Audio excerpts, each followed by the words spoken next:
All right, let's get started.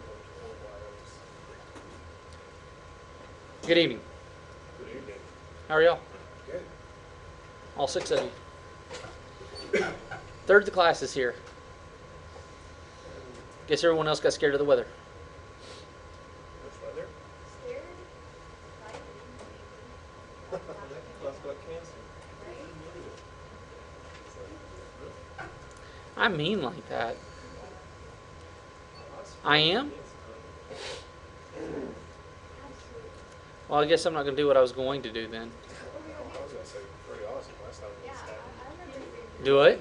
Last time that happened, when it was like starting to snow and stuff like that, you're like, go home. And I'm like, good, 'cause that's a 30-minute drive for me.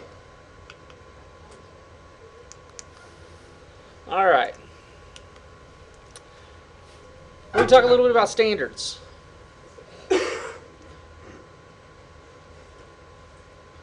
Sorry, you ever seen Firefly, like the whole season? They go to this ball and these girls are picking on the mechanic. And they're like, well, it's not as good as last year. Why? What they have last year? Standards. Sorry. Not a problem. Standards. What are they?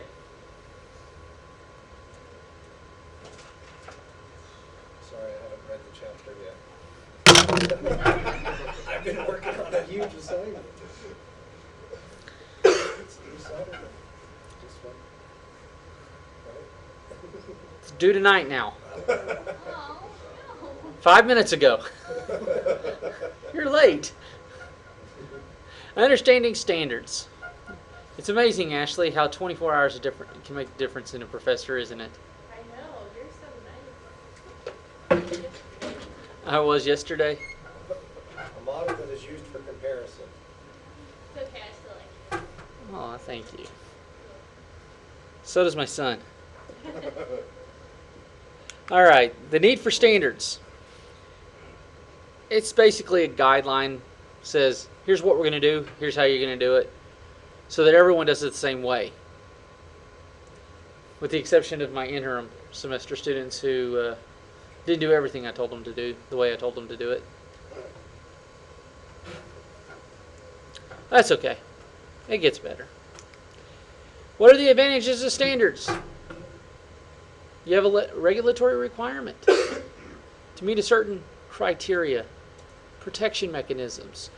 You have lower costs usually because they've already been, it's a set, you're not having to go spend $15 to create an adapter when there's an adapter already made for it. De facto standards versus de jure standards. De facto standards.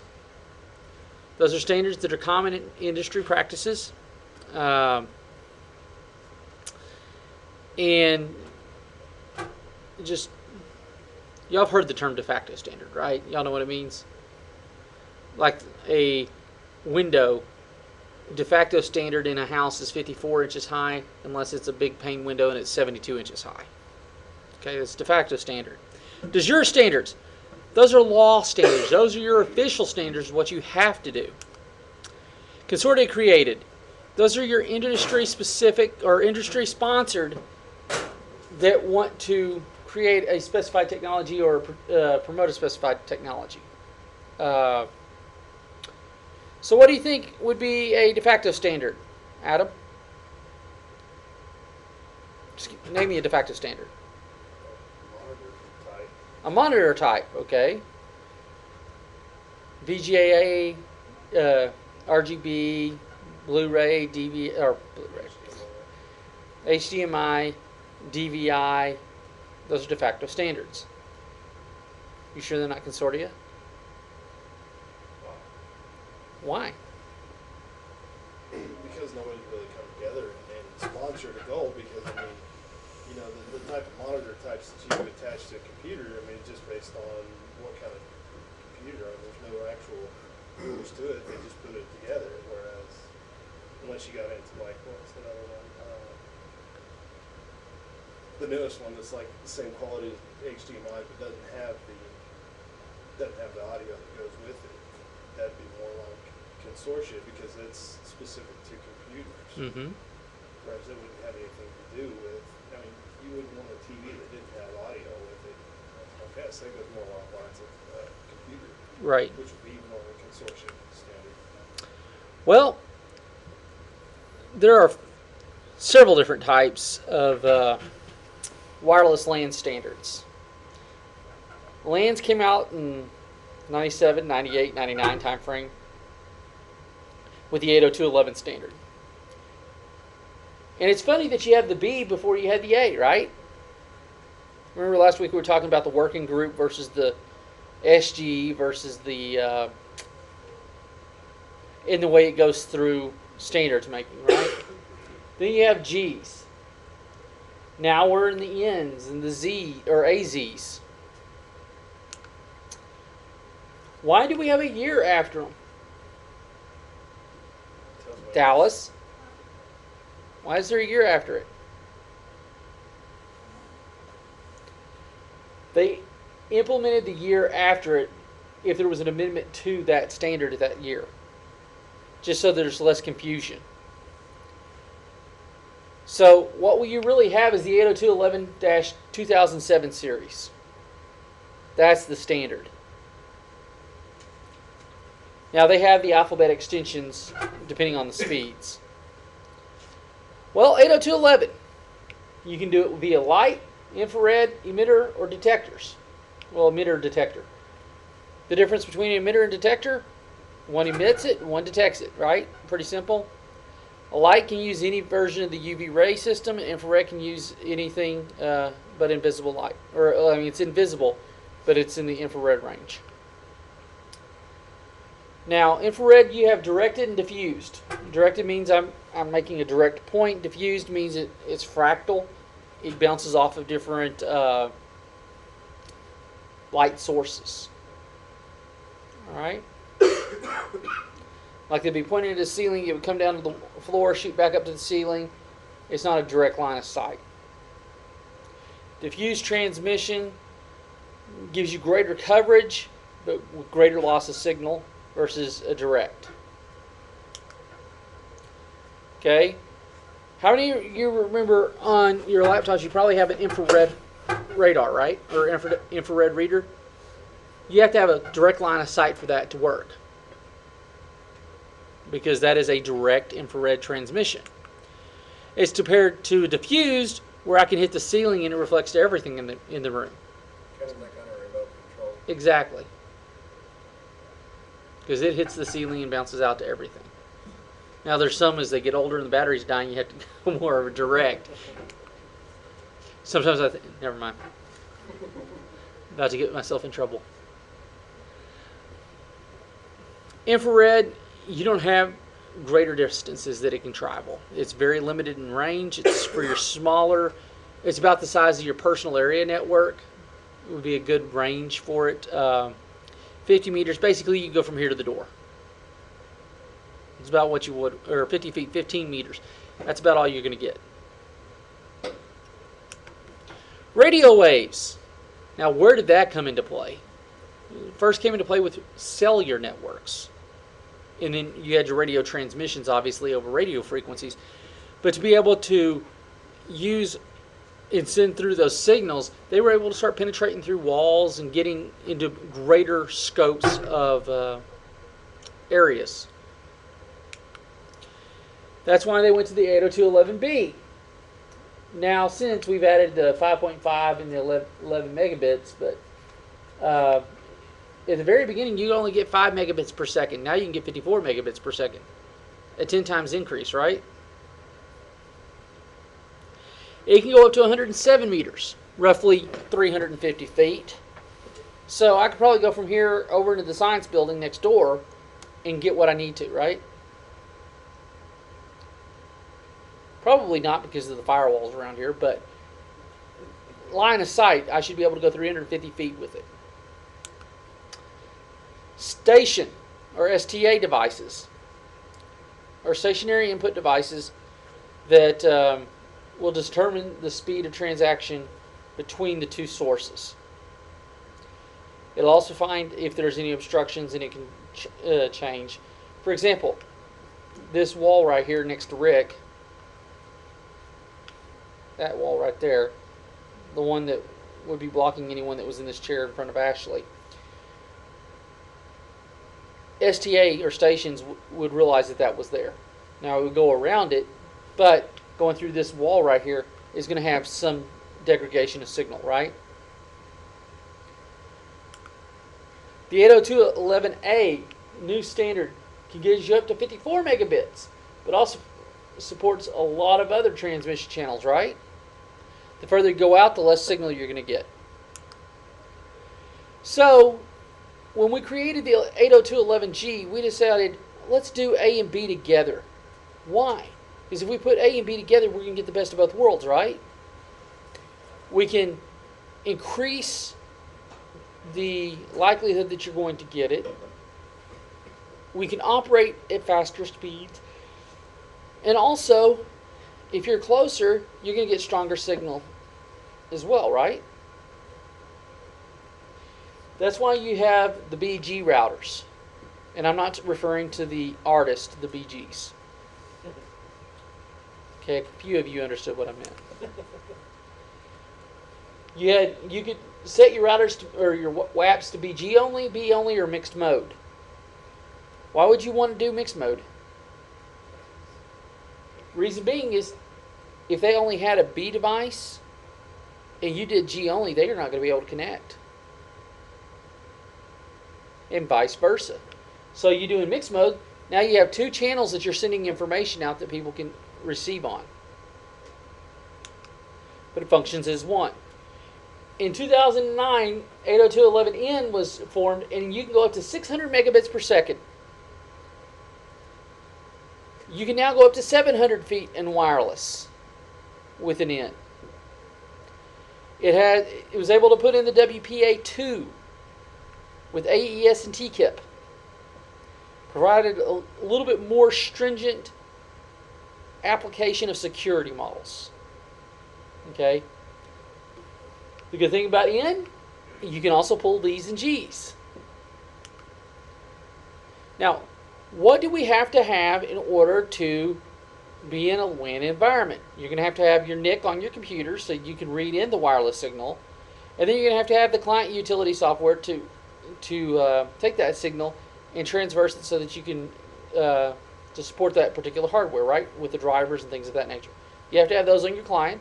You also have to have those same things on the wireless device that's shooting out. You have to have it on both ends.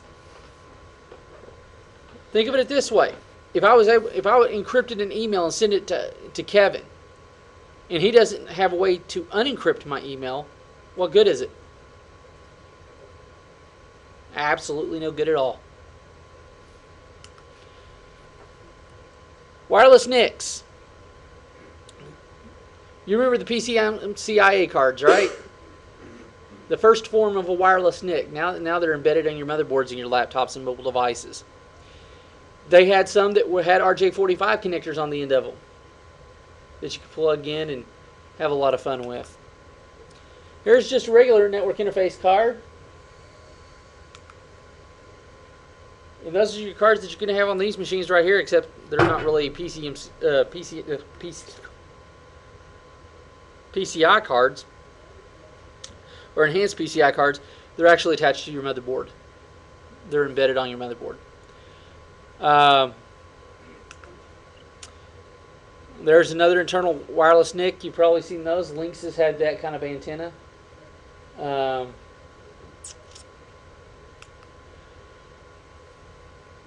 Like we talked about, PCMCIA, the card bus, the embedded, the compact flash drives, your SD cards, your SDIO cards. You can put wireless information on those. Now, your compact flash cards, y'all remember what a compact flash card is? How many of you have ever seen a compact flash card? How many of you have seen an SD card? It's an older version of an SD card. It's the exact same thing. It just has flash ROM on it. Basically, it was made for the PDAs before wireless pocket devices. You remember the pocket PCs? Then you have the SD or the secure digital cards. Now you have the SDIOs. There's a PCMCIA card. that has the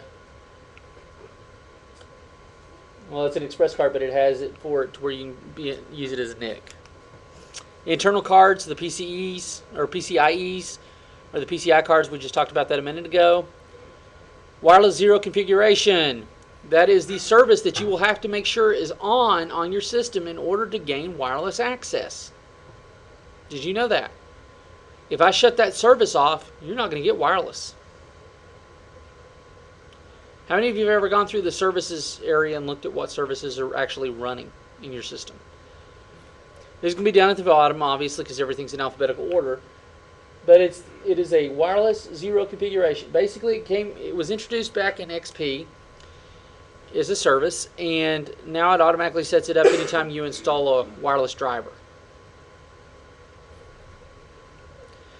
Now, since then, you have the WLAN auto config that came in Windows 7. Basically, the exact same thing. It's a service that you have to turn on or off. Wireless LAN infrastructure devices, you're going to have access points, bridges, gateways, and power over Ethernet devices. How many of you familiar what a WAP is? Y'all have seen them, right? Basically, it's a wireless router that doesn't function as a router. It doesn't send out a DHCP address. All it does is it's a gateway between you and the wired network. That's all it is. Wireless LAN bridge bridges two wireless networks together. That's all it does. You've probably seen the wireless extenders. Dallas, being in the Walmart electronics department, you probably know exactly what I'm talking about. The wireless range extenders. You can plug them into your wall outlet and mount them up, or sometimes they're just about the size of I call them cell phone bricks, but basically the brick adapters. You just plug it in, it picks up the signal and powers it over. Power over Ethernet. You won't see this on wireless. Why? Because you can't send electrical signals through radio. Otherwise, we'd all be electrocuted. Right? There are three major parts to an access point. You have the antenna, you have the bridging software, and then you have the RJ45N that connects it to the wired network. The antenna is your transmitter and receiver. And then your bridging software basically says, here's the wireless devices and here's my device. That's all it is. Pretty simple. There's an example of an access point. All it does is you connect to here and it connects to the wireless network, and you still be able, or to the wired network, and you'll be able to do what you need to do. You have two different types. You have an autonomous and a lightweight. Autonomous, basically, there's your standard APs. They're separate from other networking devices, and they're just sitting up there. Lightweight access are thin access points. Usually those don't have any management controls whatsoever. They're just a dummy box that sits up there, and all it does is transfer the signal. I'm not going to get into that. Mesh access points. How much redundancy do you really want? Right? Backhaul wireless mesh. Here's an example of a mesh network. Good idea if you're out in a warehouse. But every single one of these better be on different channels. Why? Because if this is a 1 and this is a 1, you're not going to get signal out of either one of these. They'll interfere with each other. So in this you're going to want to have a 1, a 6, an 11, probably a 5, since they're so close right there.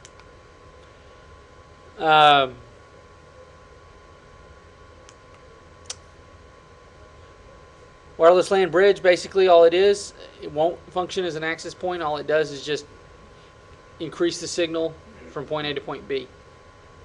All it does is just support other wired devices. Remote wireless bridge connects two or more wired or wireless networks together. That's all it really is.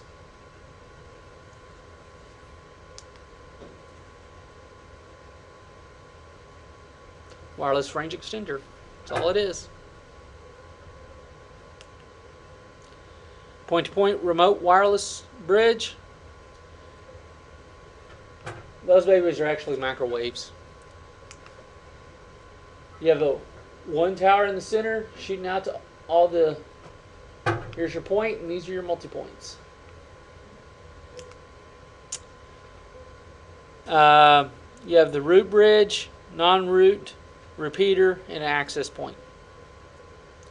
As you can tell, I'm really going through this pretty quick, right? Is there any questions so far? No? Gateways. What is a gateway? Or exit point. It's what separates your network from the next one. The point of demarcation. Okay? In this instance, a wireless gateway is what takes you from the wireless area to a wired area.